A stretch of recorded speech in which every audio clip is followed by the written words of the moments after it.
दरम्यान उपराष्ट्रपती पदाच्या निवडणुकीवर सामनातून भाष्य करण्यात आले। सामनातून नेमकं काय म्हटलंय पाहूयात ग्राफिक्सच्या माध्यमातून।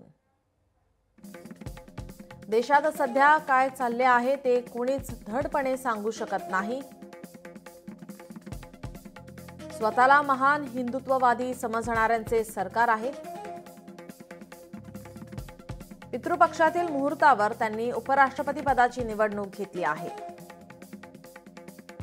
मोदी यांनी धर्मातील राजकारण सुरू केले। त्यांचा पक्ष चीनच्या सहवासामुळे धर्मनिरपेक्षता सेक्युलर वादाकडे झुकतोय असे म्हणता येईल काय?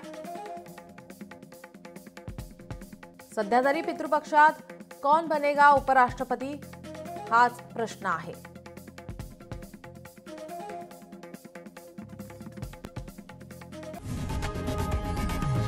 लोकशाही मराठी ऐका, पहा, जागरूक रहा।